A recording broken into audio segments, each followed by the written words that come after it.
Hello all. अ, कल हमने सीखा था लिंक के बारे में। आज हम सीखेंगे एचटीएमएल में इमेज कैसे इंसर्ट करते हैं। ठीक है ना। तो अ, कल जो पेज मैंने बनाया था पेज 2, उसको मैं दिखा देता हूँ। ये मैंने लिंक बनाया था, इसमें होम पेज बनाया था, तो होम पेज में ये नेविगेट हो रहा था। अबाउट अस पेज मैंने बनाया था, उसमें ये नेविगेट हो रहा था। और एक एक्सटर्नल लिंक दी थी जिसमें जिससे कि वो गूगल में नेविगेट हो रहा था। ठीक है। अब अपन इमेज को इंसर्ट करेंगे, तो एक मैं इमेज ले लेता हूँ और इसी फोल्डर में डाल लेता हूँ जिसमें कि मैंने अपना पूरा अभी तक की फाइल कोड रखी हुई है। ठीक है। तो क्लास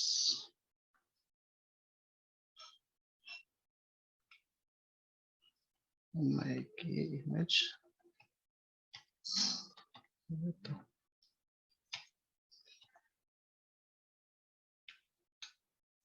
ठीक है। और इस इमेज का नाम देखिए। इस इमेज का आप प्रॉपर्टी देख लीजिए कि इस इमेज का पूरा नाम क्या है। एक बार देखिए, जैसे इस फाइल का पूरा नाम, ये पीएनजी फाइल है, इसका एक्सटेंशन पीएनजी है। और इसका एक्सटेंशन आप इनेबल कर लीजिएगा कि फाइल का जो एक्सटेंशन है वो दिखे, जिससे कि हम फाइल के नाम में गलती ना करें। कभी कभी क्या होता है कि फाइल के नाम में कैपिटल में उसका एक्सटेंशन दिया होता है, तो हम क्या है गलती कर देते हैं फाइल का नाम या उसकी लोकेशन को इसमें देने में। ठीक है। तो हम इमेज को इंसर्ट करेंगे तो उसके लिए कौन सा टैग यूज होता है? IMG। IMG टैग को हम यूज करेंगे। ठीक है ना। मैंने IMG लिखा, टैब प्रेस किया तो क्या किया इसने, कोड ने उस इमेज टैग को इंसर्ट कर दिया और उसमें दो प्रॉपर्टीज या दो एट्रीब्यूट वो डिमांड कर रहा है। पहला है सोर्स। सोर्स में क्या देंगे हम? उस फाइल की लोकेशन, उस इमेज की लोकेशन जो कि हमें अपने पेज पर शो कराने हैं। और सेकंड है अल्टरनेटिव। अगर वो इमेज लोड नहीं होती है तो फिर हम अल्टरनेटिव में क्या टेक्स्ट यहाँ शो करेंगे वो हमको दिखाना है यहाँ। ठीक है ना। तो पहले तो मैं ये देख लेते हैं कि ये दोनों फाइलें रखी कहाँ हुई हैं।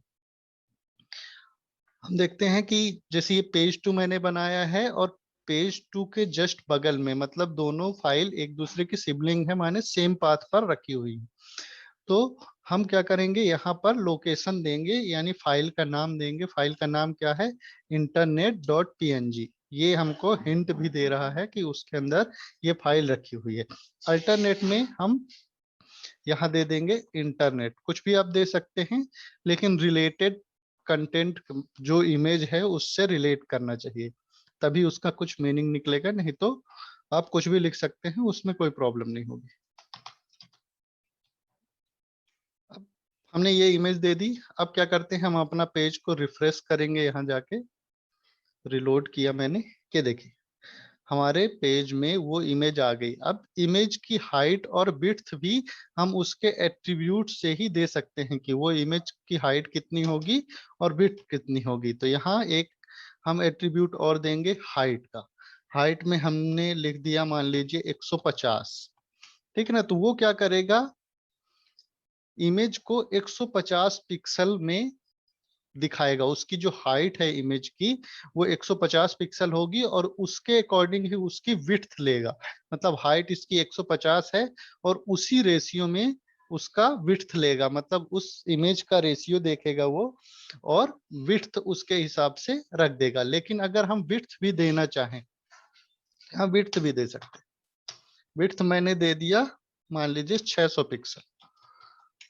तो क्या करेगा, वो इमेज को स्ट्रेच कर देगा। अब इमेज हमारी देखने में सही नहीं लग रही है ना। तो हम क्या करेंगे, या तो हाइट देंगे या तो विड्थ देंगे, उसके अकॉर्डिंग वो इमेज को अपने हिसाब से एडजस्ट कर लेगा। कभी कभी हमको दोनों चीजें देने की जरूरत पड़ती है। अभी हमने क्या किया है, विड्थ दिया है 600 पिक्सल, तो हाइट उस हिसाब से उसने अपने आप को एडजस्ट कर लिया। अब एक प्रॉब्लम ये आती है कि कभी कभी क्या है कि इंटरनेट हमारा स्लो हुआ, या फिर उस सर्वर से वो फाइल ही रिमूव हो गई है, अब वो फाइल वहां एग्जिस्ट नहीं करती है।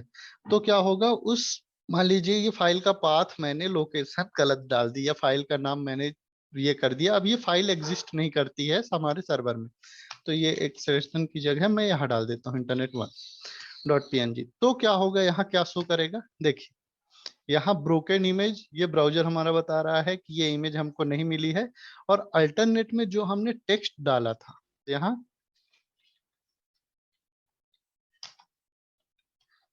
अल्टरनेट में हमने जो यहाँ पर टेक्स्ट डाला था वो हमारा यहाँ शो हो रहा है। तो जब भी हम इमेज देंगे तो ये हमारा देना जरूरी होता है उसका अल्टरनेटिव टेक्स्ट, जिससे कि यूजर जो देख रहा है वो समझ पाए कि यहाँ पर कोई इमेज है जो रिप्रेजेंट करती है इंटरनेट के मैप को, और वो अभी लोड नहीं हुई है या फिर अवेलेबल नहीं है। और जैसे वो इमेज अवेलेबल हो जाएगी तो हमारी इमेज दिखने लग जाएगी। ठीक ना। अब इसमें दो तरह से इमेज हम इंसर्ट कर सकते हैं। जैसे कि एक तो मैंने अपने सिस्टम में इमेज रखी है, यहाँ पर सिस्टम में इमेज रखी है, और हम क्या कर सकते हैं, एक्सटर्नल लोकेशन भी दे सकते हैं। जैसे मान लीजिए हमने विकिपीडिया में HTML सर्च किया, और HTML से रिलेटेड यहाँ पर कोई इमेज है जो हमको अपने पेज पे दिखाना है। जैसे मान लीजिए यही इमेज दिखानी, तो हम क्या करेंगे, यहाँ से कॉपी इमेज एड्रेस को कॉपी कर लेंगे, यहाँ इमेज के एड्रेस को कॉपी कर लेंगे, और क्या करेंगे, अपने कोड पे आएंगे, यहाँ पर इमेज टैग फिर लिखेंगे, और SRC की जगह उस लोकेशन को हम यहाँ पर पेस्ट कर देंगे, यहाँ पर कॉपी कर देंगे जो भी उसकी लोकेशन हमने वहां से कॉपी की थी। अब अल्टरनेट में यहाँ फिर से डालना जरूरी है कि अगर इमेज वहां अवेलेबल नहीं होती, मान लीजिए कि कल को हमने यहाँ दे तो दी, लेकिन विकिपीडिया वालों ने अपने सर्वर से वो इमेज हटा दी। अब यहाँ ये देखिए विकिपीडिया से इमेज ये उठ के आएगी, उन्होंने हटा दी, तो हमारे पास एक टेक्स्ट दिखेगा। देखिए इसको रिफ्रेश करते हैं, ये देखिए यहाँ पर HTML जो इमेज है एक्सटर्नल हमने लोकेशन। अब ये क्या होता है, देखिए जब हम इसको रिलोड करते हैं तो ये थोड़ा सा टाइम लिया था HTML वाली, क्योंकि ये जो है ये इमेज दूसरे सर्वर में है और ये हमारे लोकल सिस्टम में है, तो ये जल्दी एक्सेस हो गई और इसमें टाइम लगा है। तो ये भी है हमारी वेबसाइट अगर लेट लोड हो रही है तो एक उसका कारण ये भी होता है कि हमने दूसरे सर्वर की कोई यूआरएल दी है, या दूसरे सर्वर की रिसोर्सेस यूज कर रहे हैं, और वो वाला सर्वर स्लो है ना। अब क्या होता है कि लोकल सर्वर तो हमारा फास्ट ही होगा, क्योंकि उसको एक्सेस करने में उसको कोई मतलब परेशानी नहीं होगी, कोई इंटरनेट का यूज नहीं करना है, वो सिर्फ लोकल सिस्टम से ही वो इमेज उठा के यहाँ रख देता है। और क्या करते हैं, हमने एक्सटर्नल भी देख लिया कि एक्सटर्नल इमेज को हम कैसे इंपोर्ट करते हैं। इसमें कोई अगर किसी को क्वेश्चन हो तो पूछ सकते हैं, या फिर हम आगे बढ़े। इमेज में अभी कोई प्रॉब्लम हो कि और कुछ पूछना हो कि कैसे इंसर्ट करेंगे, कैसे उसको यूज करेंगे। ठीक है। तो आज की क्लास में हम देखेंगे, ये मैंने इमेज बताया क्योंकि मैं ये पुरानी क्लास में बताने वाला था, लेकिन टाइम ज्यादा हो गया था, है ना, तो मैंने फिर इस क्लास के लिए इसको छोड़ दिया था। अब हमारी जो आज की क्लास होगी उसका एजेंडा क्या होगा कि हम सीखेंगे कि HTML5 क्या होता है। ठीक है ना, वो HTML का नेक्स्ट वर्जन है, हमको डाउनलोड करना पड़ेगा कुछ, या फिर नहीं करना पड़ेगा। फिर ब्लॉक और इनलाइन एलिमेंट क्या होते हैं, स्पैन और डिव के बारे में जानेंगे, और कुछ जो HTML टैग हमको नेसेसरी हैं पढ़ना वो हम जानेंगे। सिमेंटिक एलिमेंट क्या होते हैं, और एक चीज और है इसमें, एक है HTML एंटिटीज, उसके बारे में जानेंगे कि ये सब क्या होते हैं। ठीक है ना, तो क्विकली हम रिव्यू कर लेते हैं कुछ जो हमारे HTML टैग्स जो इम्पोर्टेंट हैं और हम ज्यादातर यूज करते हैं अपने प्रोजेक्ट में, या फिर अपने HTML जब भी हम डिजाइन करेंगे तो उसमें यूज करेंगे। ठीक है ना। तो एक दिखाता हूं मैं यहाँ पर, जैसे कि कुछ टेक्स्ट होते हैं, जैसे ये देखिए यहाँ ब्रैकेट में सिस्टम के ऊपर, मैं इसको थोड़ा जूम कर लेता हूं तो आपको ठीक से दिखेगा। देखिए ये लिस्टेड है, लिस्टेड के ऊपर जैसे मान लीजिए आप लिखते हैं ए स्क्वायर, तो स्क्वायर का जो टू होता है ये क्या होता है कि ऊपर होता है ना। और या फिर आप लिखेंगे CO2, जब भी कभी आप कोई मैथमेटिकल फॉर्मूला लिखेंगे। इसको जूम कर लेते हैं, मैं इसको जूम कर लेता हूं, तो इससे क्या होगा कि आप लोगों को अगर टेक्स्ट छोटा दिख रहा होगा तो वो बड़ा दिखेगा।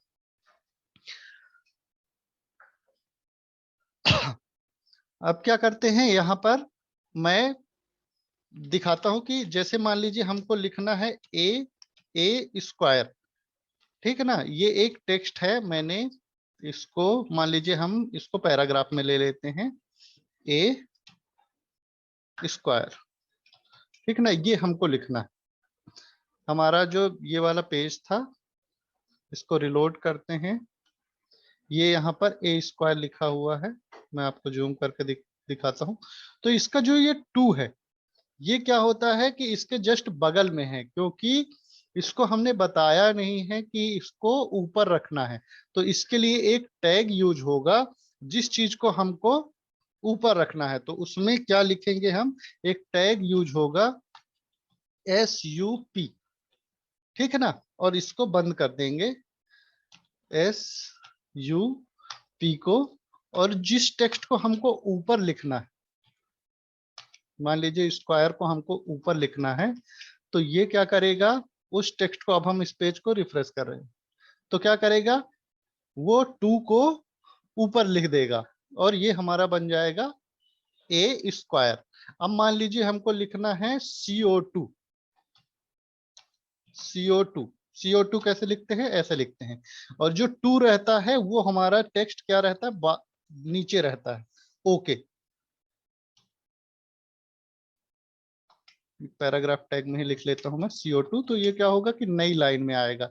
और नई लाइन में क्यों आता है, किस किस टैग में आते हैं नई लाइन, वो मैं अभी आपको बताऊंगा थोड़ी देर से।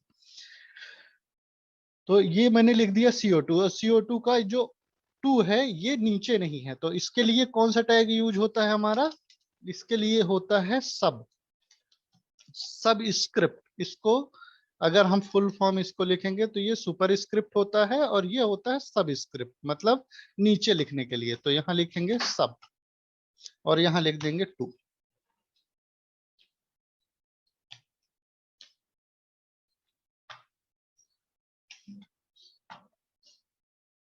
ये देखिए CO2, ठीक है ना। अब मान लीजिए हमको लिखना है, एक पैराग्राफ मैंने और लिख लिया, और उसमें लिखना है मेरे को एक 1/2, 1/2। अभी देखिए मैं इसको रिफ्रेश करके दिखाता हूं, तो अभी क्या है, ये सही से नहीं दिख रहा है, मतलब एक ऊपर होना चाहिए और दो थोड़ा सा नीचे होना चाहिए। तो इसके लिए मैं क्या करूंगा, इसको लिख दूंगा सुपर स्क्रिप्ट में 1 को, अपना जो स्लैश रहेगा वो नॉर्मल रहेगा, और 2 को मैं क्या कर दूंगा, सब स्क्रिप्ट में लिख दूंगा।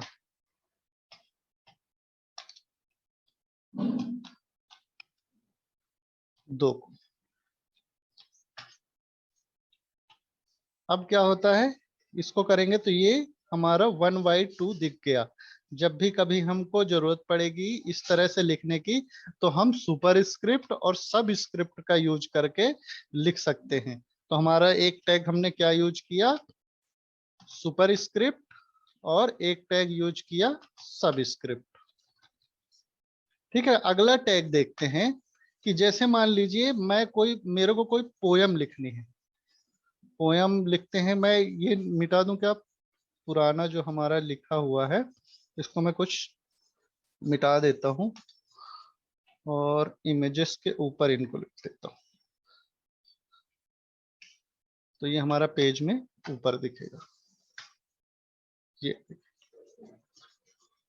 तो ये a स्क्वायर CO2 और 1/2। अब एक होता है कि हमको कभी मान लीजिए अपना हमने एक पैराग्राफ लिखा और हमको उसमें पोयम लिखनी है। पोयम कौन सी? अपन जो बचपन में पढ़ते थे, ट्विंकल ट्विंकल लिटिल स्टार।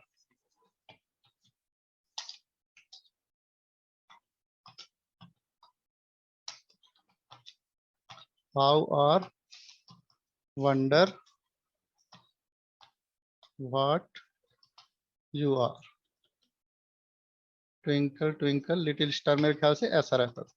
अब मैंने क्या किया, यहाँ पर रिफ्रेश किया तो ये देखिए ये एक ही लाइन में आ रहा है, जबकि मैंने लिखा कैसे है, ट्विंकल ट्विंकल एक लाइन में लिखा, लिटिल स्टार दूसरी लाइन में लिखा, हाउ आर वंडर तीसरी लाइन में लिखा और व्हाट यू आर चौथी लाइन में लिखा। हो सकता है पोयम थोड़ी गलत हो, मैं भूल गया हूँ, तो उसके लिए सॉरी। तो लेकिन मैं बताना चाह रहा हूँ कि जब भी हमको कोई ऐसा सिंटेक्स जिसमें हमको लाइन ब्रेक करनी हो, मतलब कि अलग अलग लाइन में लिखना हो, तो उसके लिए क्या करेंगे, तो यहाँ एक टैग यूज होता है BR टैग। BR टैग का BR टैग की एक खासियत है कि इसको हमको क्लोज करने की जरूरत नहीं पड़ती। क्लोज करने की इसलिए जरूरत नहीं पड़ती क्योंकि इनके बीच में कोई सेंटेक्स नहीं रहता कि हमको इसके बीच में कुछ लिखना है। ये सिर्फ डिनोट करता है कि इसके आगे अब कुछ लिखा नहीं जाएगा और जो भी नई लाइन आएगी वो किसके नीचे आएगी, इस लाइन के नीचे आएगी। अब क्या हो गया, ये ट्विंकल ट्विंकल को पहली लाइन में लिखा और बाकी को दूसरी लाइन में लिखा। अब हमको इस लाइन में भी ब्रेक करना है तो यहाँ भी क्या लिख देंगे, BR टैग।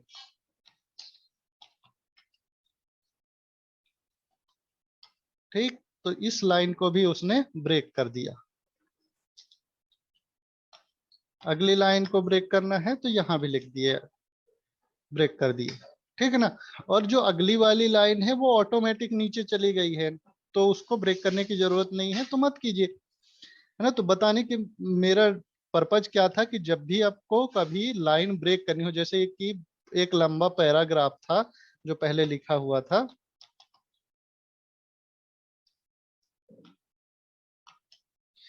इस पैराग्राफ को अगर हमको छोटे छोटे पार्ट में लिखना है, जैसे अभी तो ये ऐसा दिख रहा होगा, ये ऐसा दिख रहा है। अब मान लीजिए ये पहली लाइन लिखी, मेरे को इसको लाइन को ब्रेक करनी है, तो यहाँ मैंने लाइन को ब्रेक कर दिया, तो ये क्या होगा, अगली लाइन में आ जाएगा। फिर उसके बाद क्या करूंगा, मैं यहाँ से मेरे को लाइन को ब्रेक करनी है, तो मैंने यहाँ से लाइन को ब्रेक कर दिया, तो ये अगली लाइन में आ जाएगा। फिर और भी हमको अगर लाइन ब्रेक करनी है, जैसे यहाँ से लाइन ब्रेक करनी है, तो ये अगली लाइन में आ जाएगा। पैराग्राफ वही है लेकिन सिर्फ लाइन। अब मान लीजिए हमको एक लाइन छोड़ के लिखना है, तो उसके लिए भी क्या करेंगे, 2 बार दे देंगे ब्रेक लाइन को, तो क्या करेगा वो 2 लाइन को छोड़ देगा, मतलब पहली लाइन को तो छोड़ेगा ही, उसके बाद भी एक लाइन को वो छोड़ देगा। तो एक लाइन छोड़ के भी हम लिख सकते हैं, यहाँ जितने भी आप BR टैग यूज करेंगे उतनी लाइन को वो ब्रेक कर देगा। ठीक है ना, ये हो गया हमारा लाइन ब्रेक। अब क्या होता है कि जब कभी हमको, हमने देखा होगा कि एक हमने हेडिंग लिखी H1 और यहाँ पर हमने बताया अबाउट HTML टैग्स। HTML को कैपिटल में कर देता हूँ। ये मैंने एक लिखा। अब क्या होता है कि हम क्या करते हैं, इसको अंडरलाइन करते हैं, मतलब मैं चाहता हूं कि मैंने हेडिंग दे दी है, अब इसके नीचे एक लाइन खींच के आ जाए जो कि सेपरेट रहे बाकी पेज के कंटेंट से। तो हम क्या करेंगे, एक टैग यूज होता है HR। HR का फुल फॉर्म होता है हॉरिजेंटल रूलर। तो ये क्या करेगा, एक लाइन खींच के दे देगा जो कि डिफाइन करेगा कि इसके ऊपर हमारा हमने हेडिंग दी हुई है। जैसे कि यहाँ पर आप देखेंगे, ये विकिपीडिया में इसने HTML एक हेडिंग दी है, उसके नीचे क्या किया है कि उसने एक लाइन दे दी है, तो वो क्या करता है कि सेपरेट करता है बाकी पेज को उससे। अब क्या होता है कि कभी कभी हम और भी देते हैं। जैसे मान लीजिए कि ये मार्कअप के नीचे इसने दिया है, लाइन दी है मार्कअप, और मार्कअप के नीचे एक हॉरिजेंटल लाइन दी है, ठीक है ना। तो सेक्शन बांटते हैं। अब यहाँ पर हमने HTML टैग में क्या क्या पढ़ा है, सुपर स्क्रिप्ट, सब स्क्रिप्ट, ठीक है ना। तो एक हेडिंग मैं दे देता हूँ H2। अब H1 नहीं दे सकते क्योंकि पेज में H1 हमेशा एक बार यूज होता है, तो मैंने क्या किया, H1 दे दिया, H2 दे दिया। यहाँ लिख दिया मैंने, यहाँ सब स्क्रिप्ट हमने यूज किया है और सुपर स्क्रिप्ट हमने यूज किया, ठीक। ये दे दिया, और इसके नीचे भी मैंने क्या किया, एक हॉरिजेंटल लाइन की, ठीक। या फिर हम क्या करते हैं, सुपर स्क्रिप्ट सब स्क्रिप्ट, इसका एक पार्ट बनाते हैं और यहाँ पर एक हॉरिजेंटल लाइन दे देते हैं। तो ये क्या होगा कि एक बॉक्स बन जाएगा कि यहाँ पर मैंने सुपर स्क्रिप्ट या सब स्क्रिप्ट बनाई है। फिर है अगला कि मान लीजिए मैंने H2 एक दिया, यहाँ लिख दिया पोयम, कि मैंने इस यहाँ पर पोयम लिखी है, और पोयम को भी मैं एक हॉरिजेंटल लाइन के अंदर रख देता हूँ, ठीक है ना। तो यहाँ अपना एक सेक्शन डिवाइड हो गया, ये सुपर स्क्रिप्ट सब स्क्रिप्ट का, और एक हॉरिजेंटल लाइन के थ्रू हमने उसको डिवाइड कर दिया कि ये हमारा दूसरा सेक्शन था और ये हमारा दूसरा सेक्शन है, ठीक है। अब इसको CSS के थ्रू हम और भी अच्छे से डिजाइन कर सकते हैं, वो हम आगे पढ़ेंगे। सुपर स्क्रिप्ट सब स्क्रिप्ट, अब क्या होता है कि कभी कभी हमको जैसे टेक्स्ट हुआ, उसको अंडरलाइन करना हुआ, जैसे लॉरेम इप्सम, ये एक पैराग्राफ लिखा है, मान लीजिए इसको पहली लाइन को हमको इटैलिक में करना है या अंडरलाइन में करना है। तो इटैलिक में करने के लिए हम एक सिंपल सा टैग कौन सा यूज करेंगे, आई, और आई को वहां तक वहां क्लोज करेंगे जहां तक के टेक्स्ट को हमको इटैलिक में करना है। तो वो टेक्स्ट क्या हो जाएगा, इटैलिक में आ जाएगा। मैंने पेज को रिफ्रेश किया तो देखिए वो पेज इटैलिक में आ गया। अब मान लीजिए इससे कम टेक्स्ट को हमको इटैलिक में करना है, तो क्या करेंगे, इसको सिर्फ लॉरेम इप्सम को हमको करना है, फर्स्ट टू वर्ड को करना है, तो ये सिर्फ पहले दो वर्ड को इसने इटैलिक कर लिया। अब इसको हमको अंडरलाइन करना है, किसको, मान लीजिए स्टार को अंडरलाइन करना है, तो हम क्या करेंगे, अंडरलाइन के लिए टैग जो यूज होगा उसको बोलते हैं यू टैग। यू मतलब अंडरलाइन। बहुत ही रिलेटेबल आपको सिंटेक्स मिलेंगे जो कि आसानी से याद हो जाएंगे। अब यू टैग क्या करता है, उसके अंदर का जो कंटेंट रहेगा उसको क्या करेगा, अंडरलाइन कर देगा। देखिए स्टार को उसने क्या कर दिया, अंडरलाइन। अब ये लिंक नहीं है, यहाँ क्लिक करेंगे तो कहीं जाएगा नहीं, सिर्फ उसने क्या कर दिया है, अंडरलाइन कर दिया। तो हमने बोल्ड का तो कल ही देखा था, बोल्ड करने के लिए बी टैग का यूज करते हैं।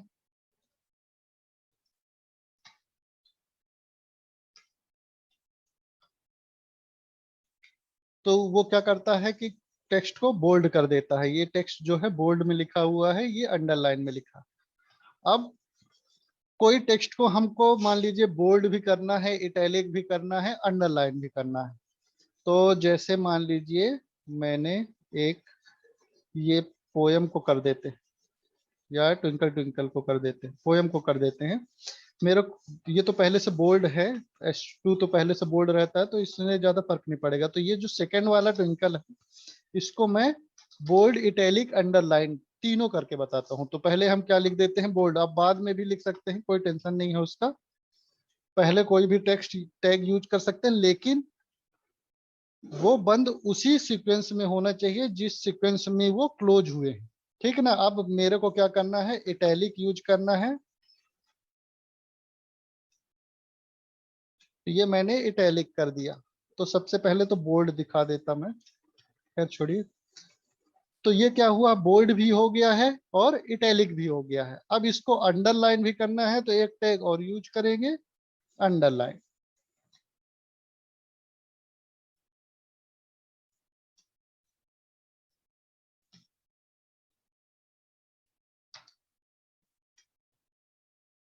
अब क्या होगा, ये बोल्ड भी हो गया, इटैलिक भी हो गया और अंडरलाइन भी हो गया। तो तीनों चीजें हमने एक साथ यूज कर ली। कोई भी टैग किसी भी टैग के अंदर आप कर सकते हैं अगर वो परमिटेड हो।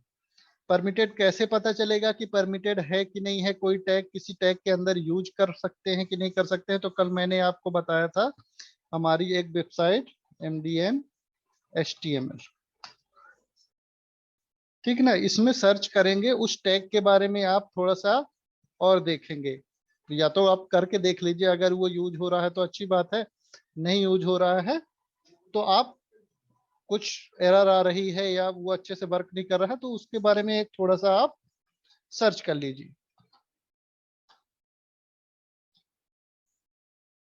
जैसे मैंने कल लिस्ट एलिमेंट बताया था, तो इसमें क्या बोलता है, परमिटेड टैग।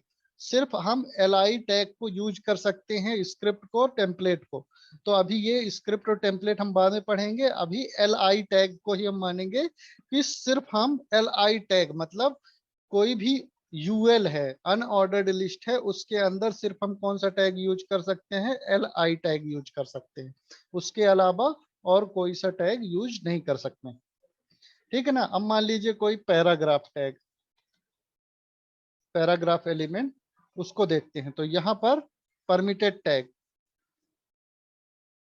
फ्रेसिंग कंटेंट या टैग परमिशन, इसके अंदर आप कोई सा भी टैग यूज कर सकते हैं वैसे तो। देखते हैं और heading section,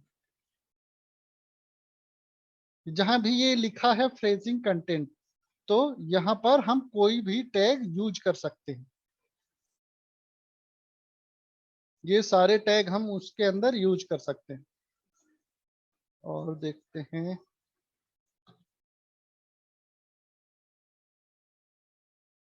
permitted content flow, tag permission. देखिए यहाँ टैग ओमिशन भी बताता है, none, both are starting and ended, ended tag mandatory. तो ये बता रहा है कि जब भी हम कभी डिव टैग का यूज करेंगे, डिव टैग क्या होता है आगे देखेंगे अपन, डिव टैग का यूज करेंगे तो दोनों टैग हमको मैंडेटरी होंगे। जैसे लाइन, लाइन ब्रेक टैग का यहाँ देखेंगे अपन, इसके बारे में तो यहाँ कुछ लिखा नहीं है। देखिए, do not use BR to create margin between paragraphs. यहाँ देखिए नोट भी दिया है कि दो पैराग्राफ के बीच में मार्जिन का यूज करने के लिए BR का यूज मत करिएगा, ठीक है ना। Wrap them in P element and use the CSS margin, CSS से उसकी मार्जिन सेट करिएगा, ठीक। ये BR टैग एलिमेंट है सिंगल, वेल डिफाइंड पर्पज, ये सिंगल है, इसका क्लोजिंग टैग नहीं होता है और इसका एक पर्टिकुलर पर्पज है लाइन को ब्रेक करने के लिए, to create a line break in a block of text, as such it has no dimension और विजुअल आउटपुट इट्स ओन। मतलब ये कोई विजुअली आउटपुट आपको नहीं देगा, सिर्फ क्या करेगा, लाइन को ब्रेक कर देगा। इसमें देखिए जब भी BR कोई टैग यूज करेंगे तो कोई सेंटेक्स यहाँ, कोई टेक्स्ट यहाँ दिखेगा नहीं कि लाइन ब्रेक हो रहा है, वो क्या करेगा, सिर्फ लाइन को ब्रेक कर देगा। ऐसे ही HR का जब यूज करेंगे तो वो क्या करता है, वो विजुअली हमको दिखाता है कि एक हॉरिजेंटल लाइन यहाँ पर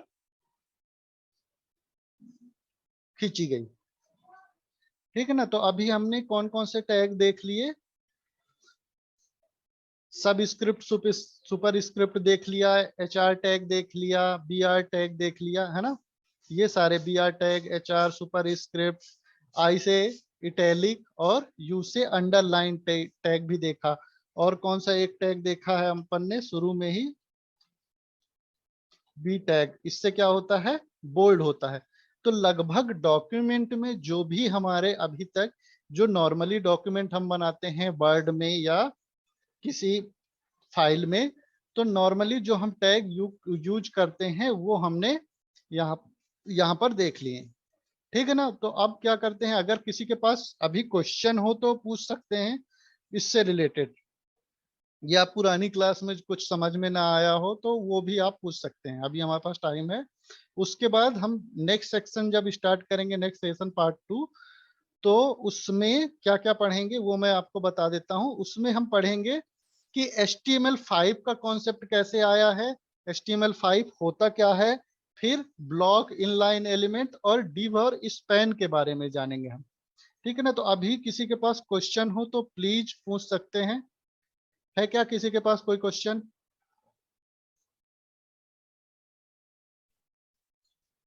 नो सर। ओके, मतलब सब समझ में आ गया ना?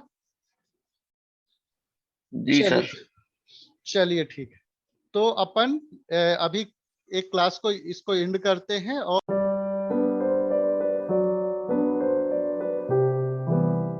ठीक है। तो आगे देखते हैं हम क्या देखने वाले थे। HTML5 के बारे में जानने वाले थे। तो HTML5 क्या होता है कि जैसे जैसे इंटरनेट इवॉल्व हुआ, लोगों के बीच में फैलता गया, तो सिर्फ जो मैंने कल बताया था कि शुरू में डॉक्यूमेंटेशन के लिए यूज होता था कि किसी यूनिवर्सिटी में अगर कोई रिसर्च पेपर पब्लिश हुआ है, किसी से थीसिस जमा हो रहे हैं या कुछ शेयर करना है इंटरनेट में, तो सिर्फ उसके लिए यूज किया जाता था इंटरनेट का, है ना। तो उसमें नॉर्मल सिंटेक्स जो मैंने आपको बताया कि हेडिंग बनाना, ये सुपर स्क्रिप्ट, सब स्क्रिप्ट, ठीक है ना, थोड़े बहुत टैग और भी हम देखेंगे। और जैसे जैसे हमारा कोर्स बढ़ेगा हम और भी टैग जो छूट छूट जाएंगे वो भी हम यूज करेंगे। तो उसमें कैसे इमेजेस को इम्बेड करना है, लिंक कैसे बनानी है वो, ठीक है ना, बोल्ड, इटैलिक, अंडरलाइन किसी देना है या फिर लिंक देना है डॉक्यूमेंट में किसी अदर डॉक्यूमेंट में या फिर डॉक्यूमेंट में ही कहीं और। तो उसके लिए हम क्या करते थे, इन सारे टैग्स का यूज करते थे। लेकिन जैसे जैसे जो इंटरनेट है या वेब का कॉन्सेप्ट है वो इवॉल्व हुआ, बढ़ता गया, उसके लिए हमको और नई नई चीजों की जरूरत पड़ने लगी। जैसे कि हम क्या करते हैं, जैसे कि ये हमारी वेबसाइट है, सेशन में मैंने क्या किया है, यहाँ आप अपनी अटेंडेंस डाल दीजिएगा। जैसे मान लीजिए कि मैंने ये वीडियो टैग देखिए, मतलब अब वीडियो भी हम अपने पेज पे दिखा सकते हैं, ऑडियो भी दिखा सकते हैं, और भी बहुत सारी चीजें हैं जो कि हम अपने HTML पेज में दिखा सकते हैं। जो नए नए एलिमेंट हैं वो भी ऐड हुए हैं, ठीक है ना। अब हम आगे आएंगे तो फॉर्म्स का भी यूज करेंगे। तो फॉर्म में भी बहुत सारे नए इनपुट टैग यूज हुए हैं, जैसे डेट के लिए कैलेंडर ऑटोमेटिक आ जाता है, टाइम के लिए इनपुट जो है वो आ जाता है, वो आगे अपन देखेंगे। तो मैं ये बताने की कोशिश कर रहा था कि ये HTML ऑटोमेटिक जैसे जैसे बढ़ता गया इंटरनेट, वैसे ही HTML में नए टैग्स यूज होने लगे। अब HTML के नए टैग्स जैसे HTML5 के बारे में देखते हैं।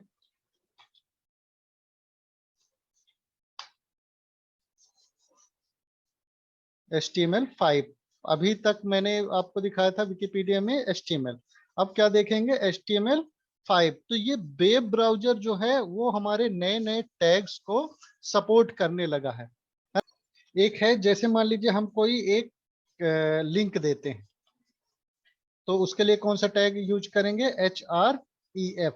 यहाँ होता है मेल टू, मेल टू। और यहाँ क्या करेंगे अपन, जैसे एक learn@,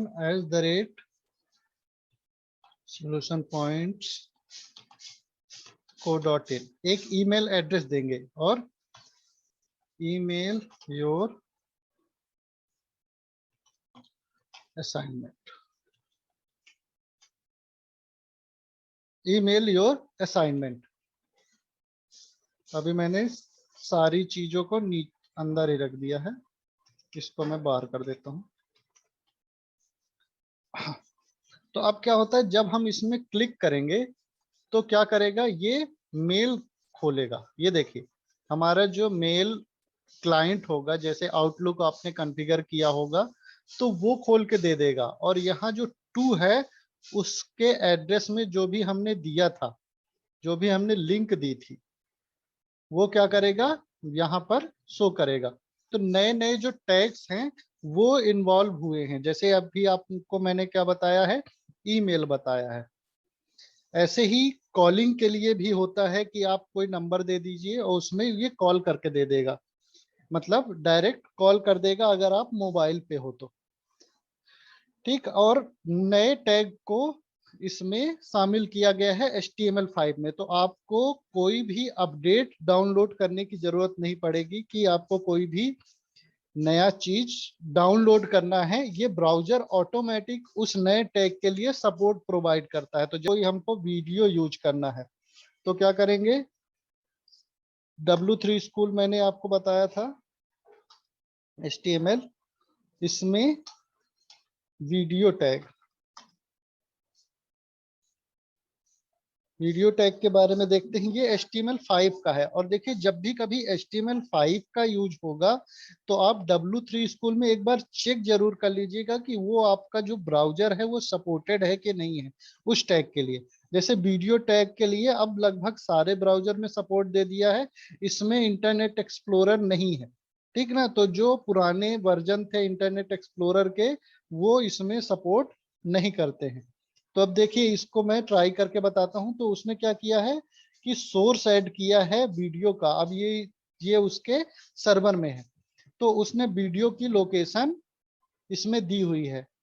अब मैं वीडियो टैग को यहाँ कॉपी करके अपने उसमें हम लिखते हैं। यहाँ एक और मैं H2 बना लेता हूँ, H2 यहाँ वीडियो,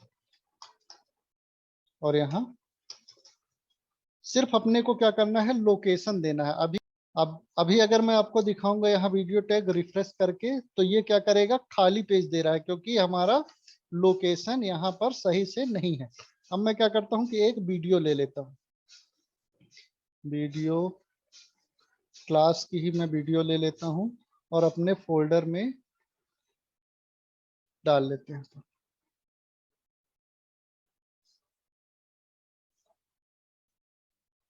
तो यहाँ आप एक्सटर्नल URL भी दे सकते हैं जैसा कि हमने पिक्चर के केस में देखा था, और अपने सिस्टम का भी URL दे सकते हैं सीखने के लिए।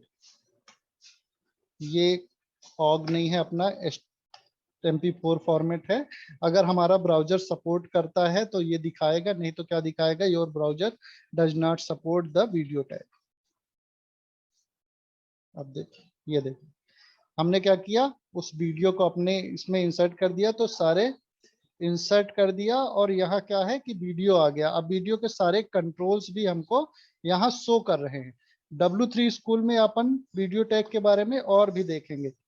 जैसे अगर अपने को कंट्रोल जो है उसके हाइड करने हैं या शो करने हैं या फिर कुछ और ऐड करना है तो यहाँ पर उसके एट्रीब्यूट है। जैसे ऑटो प्ले का ऑप्शन है, अगर हम लिख देंगे क्या इस टैग में, ऑटो प्ले, ऑटो प्ले, तो क्या करेगा, जैसे ही हमारा पेज लोड होगा ये वीडियो को प्ले करना चालू कर देगा। मतलब हमसे पूछेगा नहीं कि हमको प्ले करना है।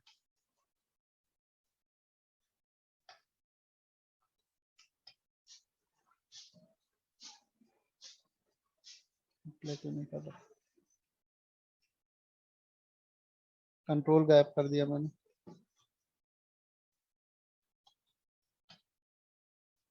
ऑटो प्ले का ऑप्शन, ये ऑटो प्ले का क्या ऑप्शन है होता है कि ये क्या करेगा, स्पेसिफाई,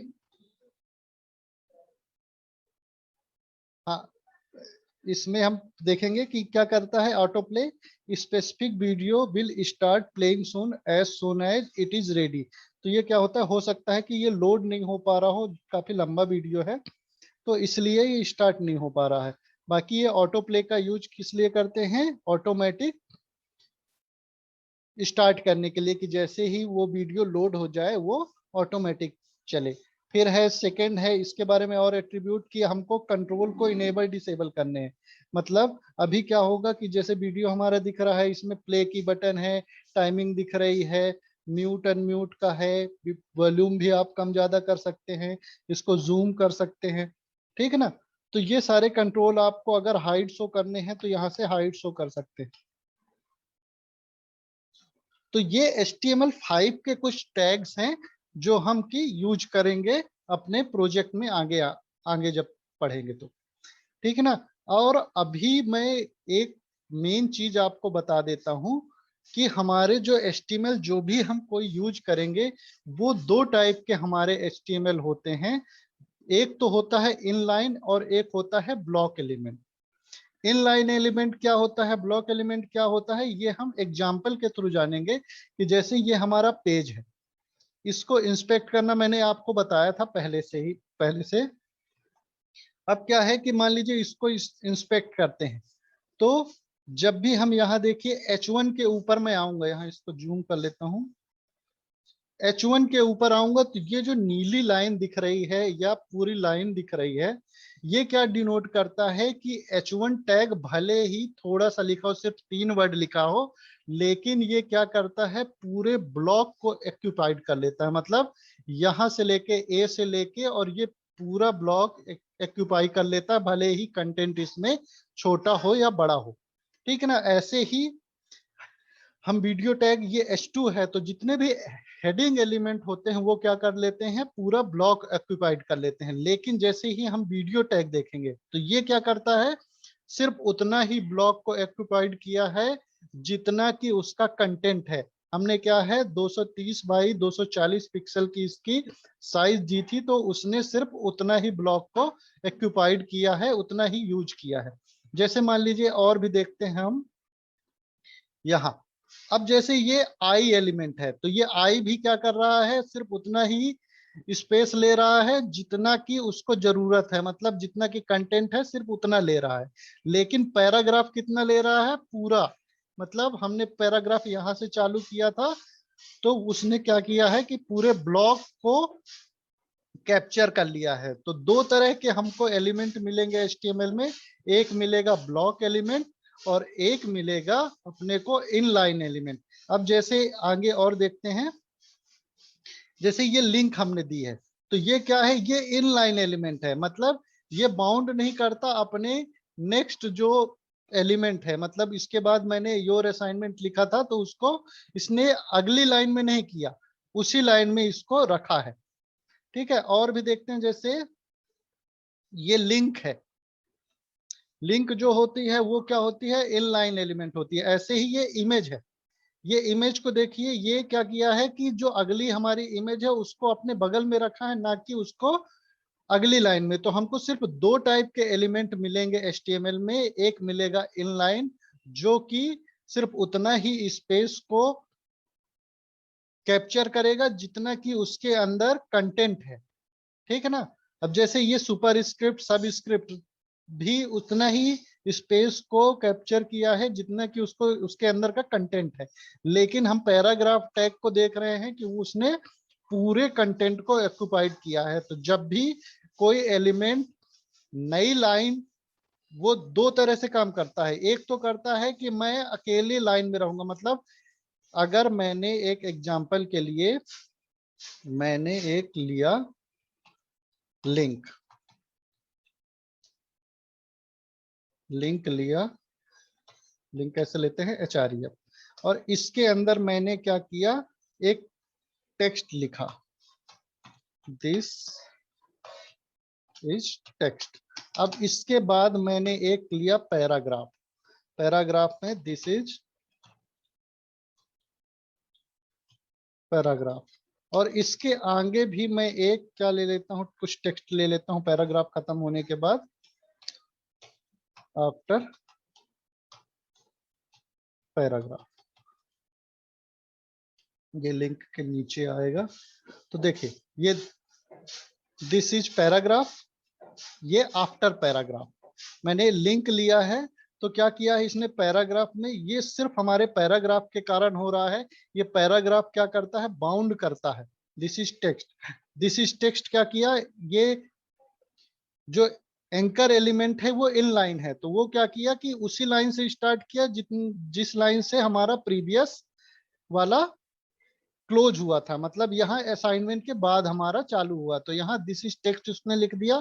लेकिन पैराग्राफ क्या बोलता है कि मैं तो खुद नई लाइन लूंगा, और जो मेरे बाद का कंटेंट होगा वो भी अगली लाइन में आएगा। मतलब मेरी लाइन में कोई भी नया एलिमेंट नहीं इंसर्ट हो सकता है। तो ये पैराग्राफ इसने क्या किया है कि पूरी लाइन को ऑक्यूपाइड किया है। लेकिन आफ्टर पैराग्राफ उसने कितना ब्लॉक सिर्फ लिया है, जितना कि उसके अंदर का कंटेंट है। तो अपने को सिर्फ 2 टाइप के ब्लॉक मिलेंगे। राजकुमार डांगी इन्होंने बोला है कि डॉक टाइप में भी HTML5 यूज करना पड़ेगा क्या। तो देखिए, ये जो डॉक टाइप HTML होता है, डॉक टाइप में हमने लिखा है HTML, इसका यूज सिर्फ ये डिनोट करना है कि हमारा जो डॉक्यूमेंट हमने बनाया, आप इसका यूज नहीं भी करोगे तो कोई प्रॉब्लम नहीं होगी, कोई आपको परेशानी नहीं होगी, कभी भी आपका प्रोजेक्ट फेल नहीं होगा और कोई एरर भी नहीं आएगी। लेकिन सिर्फ हमको ये डिनोट करना होता है कि हमको हमारा जो डॉक्यूमेंट है उसमें कौन से टैग या किस तरह का डॉक्यूमेंट है। तो जब भी हम HTML5 के टैग यूज करेंगे अपने इस पेज में, तो हम डॉक टाइप में क्या देंगे, HTML5 देंगे। और अगर उसमें सिर्फ पुराने HTML कंटेंट यूज किए गए हैं तो वहां हम HTML भी रख सकते हैं। या आप बहुत सारे लोग, बहुत सारे डेवलपर हैं जो कि एक्सपीरियंस भी हैं, वो नहीं भी रखते हैं, ठीक है ना। लेकिन आप एक अच्छे डेवलपर हो या फिर आप कंसीडर करते हो हर चीज को रखना, तो आपको यहाँ डिनोट करना पड़ेगा कि ये कंटेंट HTML5 का है या फिर HTML4 का है या उससे पुराना है। सिर्फ 2 ही वर्जन है अपने पास, एक HTML है और एक HTML5 है। आपको कभी नहीं मिलेगा कि HTML1, HTML2 या फिर HTML6, ठीक ना। हो सकता है HTML6 आए, लेकिन अभी तक 5 ही है, HTML और HTML5। तो डॉक टाइप का मैं बता देता हूं कि डॉक टाइप आपको डिफाइन करना होता है जब भी आप कोई भी कंटेंट यूज कर रहे हैं HTML5 का, तो HTML5 लिखेंगे आप। और अगर आप पुराने HTML कंटेंट को यूज कर रहे हैं अपने डॉक्यूमेंट में, तो सिर्फ वहां लिखेंगे HTML, ठीक है। अगला जो है हमारा, ये मैंने आपको बता दिया। ये इसका एग्जांपल एक और है कि जैसे कोई इनलाइन एलिमेंट होगा, वो लाइन में रहेगा और सिर्फ उतना ही स्पेस को ऑक्यूपाइड करेगा जितना कि उसको जरूरत है। लेकिन अगर ये कोई ब्लॉक एलिमेंट है, जैसे ये ब्लॉक एलिमेंट है, तो उसने क्या किया है कि जो पुराने एलिमेंट है उससे भी वो छूट गया है, और जो उसके बाद वाले एलिमेंट है उसको भी उसने अगली लाइन में भेज दिया है, और उसने पूरे ब्लॉक को कैप्चर किया है, चाहे उसके पास उतना कंटेंट हो या ना हो, ठीक है ना। एक बहुत इंपॉर्टेंट चीज मैं आपको बता देता हूं कि कभी कभी क्या होता है कि हमको कुछ ऐसे सिंबल की जरूरत पड़ती है जो कि HTML में नहीं दिए गए होते हैं। जैसे मान लीजिए हमको ये सेंट का साइन या पाउंड का साइन या कीबोर्ड में ये सारे सिंबल नहीं होते हैं, और हमको HTML में यूज करना है, यहाँ तक कि लेस देन और ग्रेटर देन साइन। अब क्या होता है कि जब भी कब हम कोई HTML टैग यूज करते हैं तो लेस देन और ग्रेटर देन साइन का यूज करते हैं, तो ये रिजर्व किसके लिए हो गए, HTML के लिए। तो हमको मान लीजिए कभी लिखना है A is greater than 1, A is less than and greater than 1। तो देखिए ये क्या करेगा,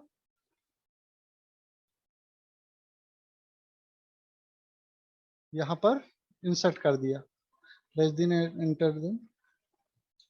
अब मान लीजिए मैं ऐसे यूज करता हूं, तो ये क्या करेगा, उसको एक टैग मान लेता है। तो हमको प्रॉब्लम होती है, एरर आती है कि हम इस लेस देन या ग्रेटर देन साइन को यूज कैसे करें। जैसे मान लीजिए मैंने लिखा 1 इज ग्रेटर देन A या 2, ठीक है ना। तो ये क्या करेगा, शो कर दिया। लेकिन जैसे ही हम कोई सिंटेक्स यूज करेंगे आर, तो ये क्या कर दिया, कोई भी कैरेक्टर यूज करेंगे नंबर की जगह, तो वो क्या करेगा, उसको एज अ टैग कंसीडर करेगा, और अगली लाइन में हमको रेड कर दिया कि ये आगे का जो हमारा कोड है वो गलत है।